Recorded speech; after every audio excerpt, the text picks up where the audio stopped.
Në fshatin Ashec të Prizrenit, në Drinin e Bardhë, derdhet një rrjedhë e madhe kanalizimi që duket si deg lumi, por në fakt është uji i ndotur që kundërmon dhe përhapet si një njoll. Edhe pse në verë ka më pak ujë, ndotja mbetet e dukshme në terren, dron dhe imazhe satelitore.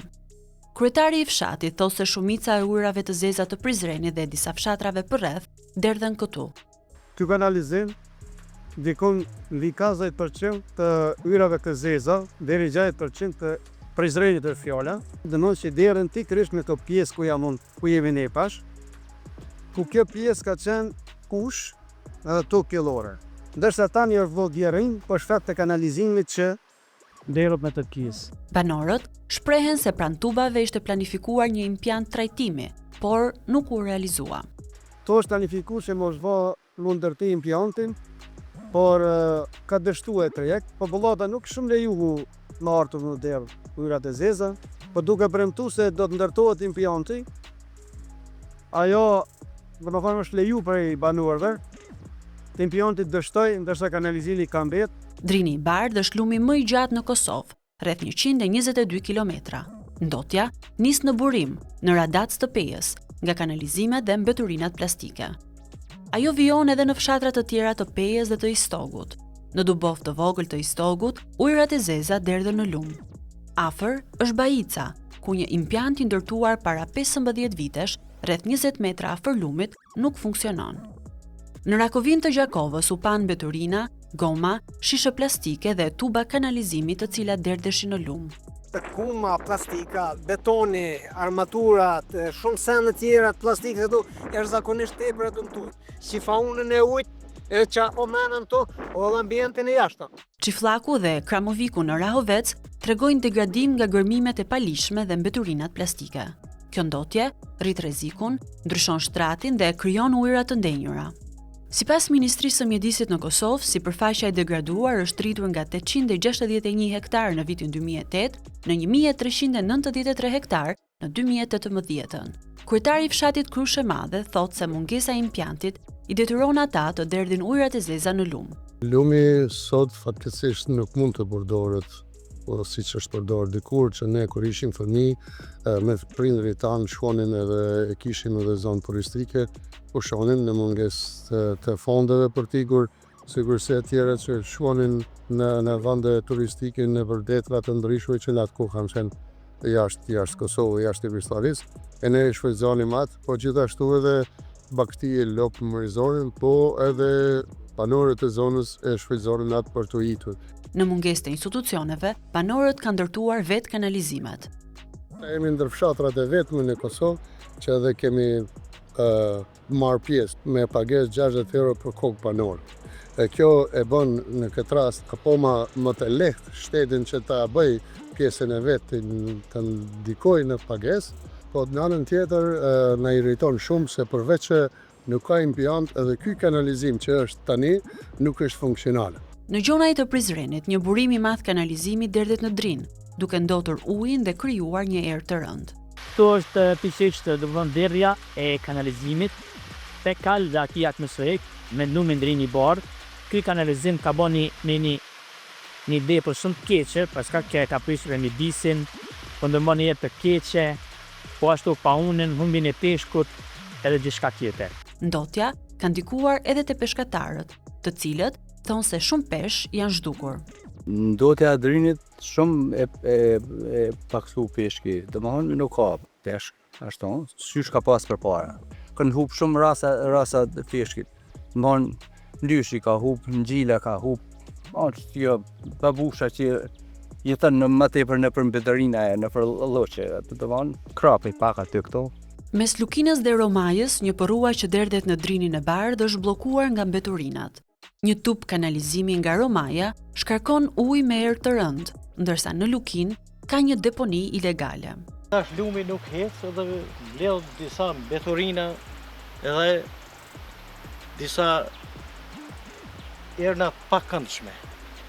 Domethënë këtu kemi edhe shtëpia banimi, të cilët nuk mund tjetohet këtu me lyp, si thojnë hollë, ose më konë më nej vend të Evropës, kështu s'lejohet.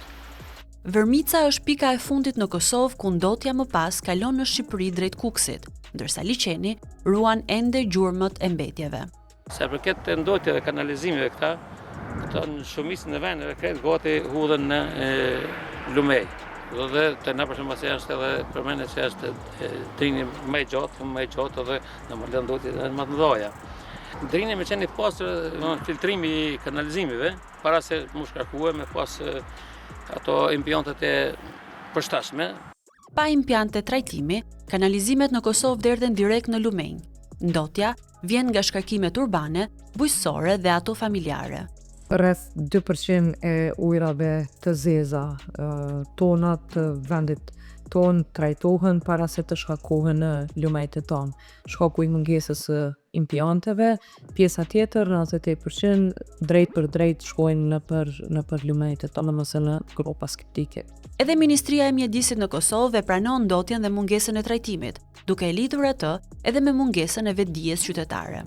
Ne kemi tashti 4 impjantet për qyteteve më të mëdha, do të thonë kemi Pejen, Gjakovën, që janë në funksion kanë fillu, Prizreni dhe ka qenë ai Skëndera.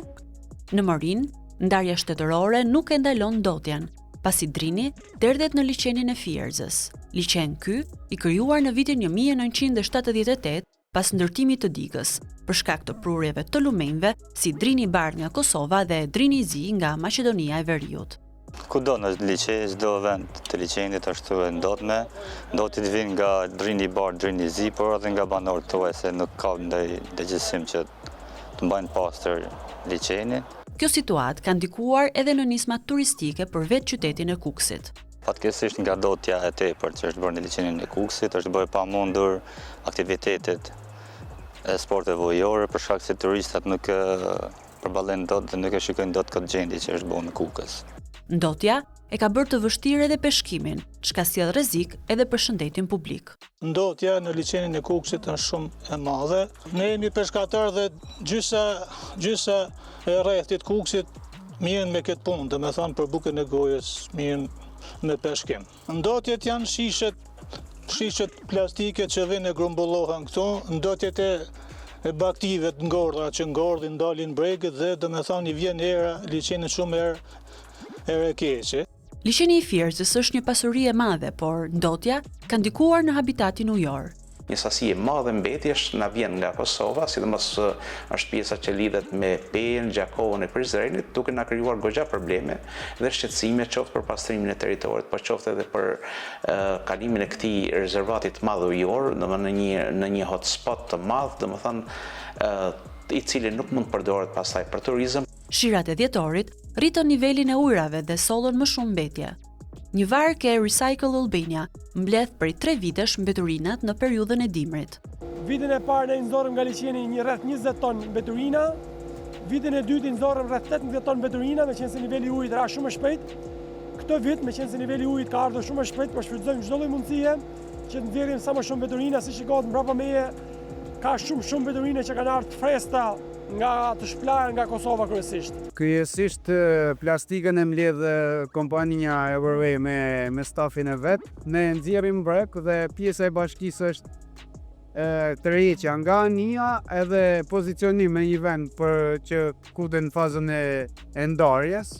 Pjesa e plastikës e merr kompania dhe e çon për riciklim, ndërsa pjesën që janë fundore që nuk riciklohen, normalisht shkojnë në vend depozitimi në mbetjeve.